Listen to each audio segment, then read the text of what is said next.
تو کہنے کا مطلب یہ ہے کہ یہ سارا کچھ آپ کے لیے قوانین میں تبدیلی کر دیتے. ایک ان پڑھ بھی جج لگایا جا سکتا ہے. آخر کبھی مصیبت پڑے نظام کو تو کوئی, اب تو نواز شریف صاحب بھی ڈاکٹر ہیں تو کوئی اعزازی ڈاکٹری کی ڈگری بھی مل جائے, مجید نظامی صاحب ڈاکٹر ہیں تو آپ کو بھی ڈاکٹر بنا دیں گے.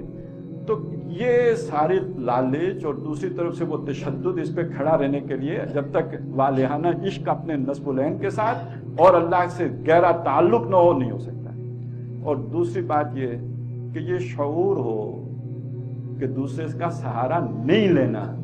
یہ جو نبی اکرم صلی اللہ علیہ وسلم اگر کوڑا ہاتھ سے گر جاتا تھا اونٹ بٹھا کے خود اٹھاتے تھے تو یہ ایک تربیت دے رہے تھے. آپ نے امریکی ڈالروں سے زیادہ افغانستان کیا تو امریکہ نے پھر بعد میں آپ کو لڑوا دیا. آپ نے اگر اس کے بعد کچھ اور کیا ہے تو وہ نتیجہ اسی لیے نہیں نکلا. سہارے جب دوسرے ہوں تو پھر نتیجے صحیح برآمد نہیں ہوتے. اور اگر آپ کو معلوم ہو تو آپ پہلے دن سے انفاق, اعانت, مالی مدد صرف ان سے لیں گے جو آپ کے مشن میں آپ کے ساتھی ہوں. چندے مانگتے نہیں پھریں گے ان سے کہ جن کے خلاف آپ نظام برپا کرنا چاہتے ہیں. اور اگر باہر سے کوئی سگنل آئے گا بھی تو آپ اپنی طاقت دیکھیں گے, دوسرے کے اس پر جو ہے آنگن کو دیکھ کر جو ہے وہ گھنگرو نہیں باندھ لیں گے.